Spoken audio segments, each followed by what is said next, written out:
Shalom Bacha, que Hachem vous protège dans la santé et la joie. Je voudrais vous raconter une belle histoire.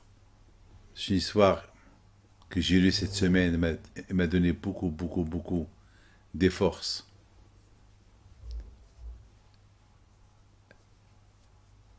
Vous savez, ici en Israël, il y a des maisons de Torah. Il y a des maisons où le grand-père, c'est un rabbin, le fils, c'est un rabbin, le petit-fils, c'est un rabbin. Ils sont tous dans la Torah. Ils connaissent rien du tout. Il y a des familles qui sont tous dans les collèges, les yeshivot. Alors, il y a un monsieur qui raconte l'histoire de son frère. Son frère, il s'appelle Moshe. Il était à la yeshiva. Et c'était un génie de Torah. Et le papa, aussi, il est à la yeshiva. Alors, chaque soir, les deux vont discuter Torah. Les deux vont discuter Torah. Ils discutent jusqu'à 1 heure du matin. Et malheureusement, un jour, le jeune Moshe, qui a 19 ans, qui pouvait avoir un futur d'être un grand rabbin un jour, il a voyagé, il était dans le bus, il était assis à côté de quelqu'un. C'était un voyage de 2 heures. Il devait aller à Méron. Et le monsieur, il n'était pas religieux, il voyait un film. Un film un peu sale. Donc, le Bahou Yeshiva, le garçon qui était à côté, il a tout fait. Il avait une petite Gemara. Il, s'est- il a, il a tout fait pour ne pas voir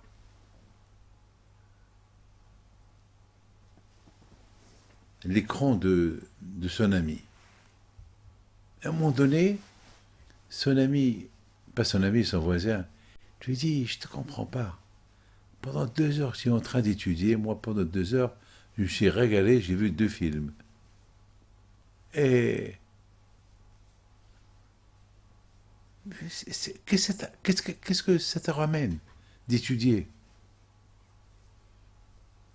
Il lui répond, tu ne peux pas comprendre. Tu ne peux pas me comprendre. Alors l'autre, il lui dit, ben, toi aussi, tu ne peux pas me comprendre. Dommage que tu n'essaies pas avoir un iPhone et voir un peu ce qui se passe dans le monde. C'est dommage pour toi. Cette phrase, n'oublie pas, ce jeune-là, c'est un génie. C'est un sadique, mais c'est un génie.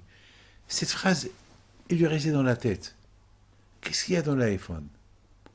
On dit c'est pas bien, mais je veux savoir ce qu'il y a. C'est quoi les dangers? On parle du danger de l'iPhone. C'est quoi? Donc,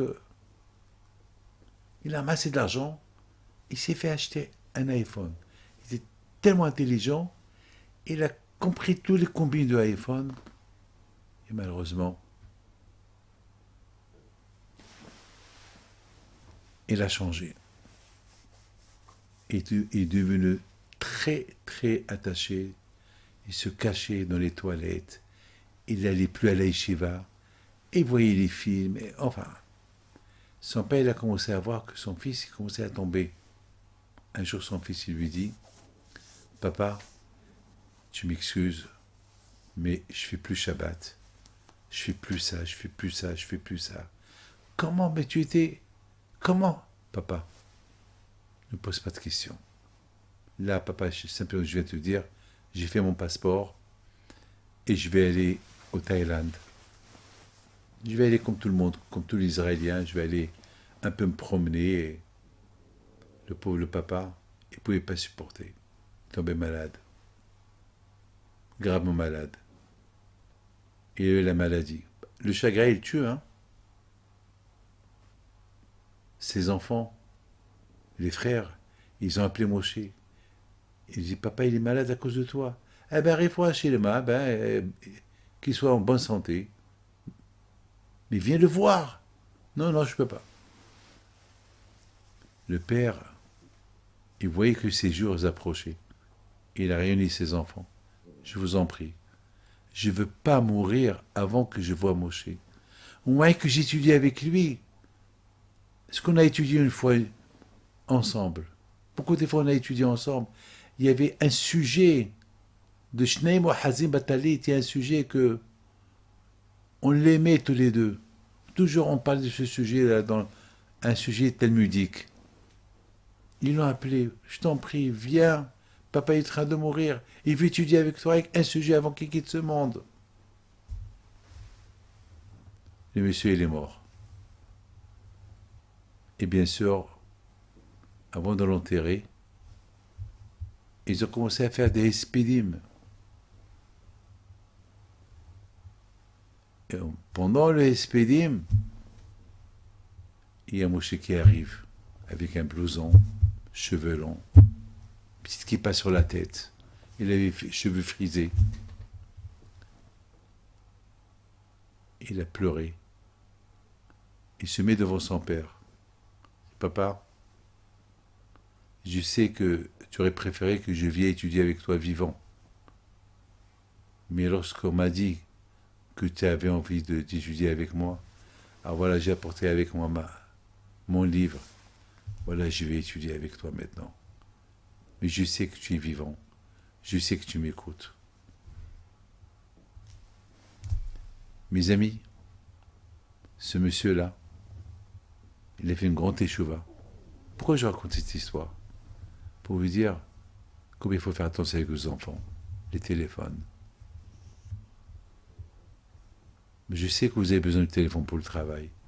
Mais vos enfants, ils ne cherchent pas le travail, ils cherchent autre chose. Il faut faire attention. Le bon Dieu vous protège, vous donne la santé. Amen.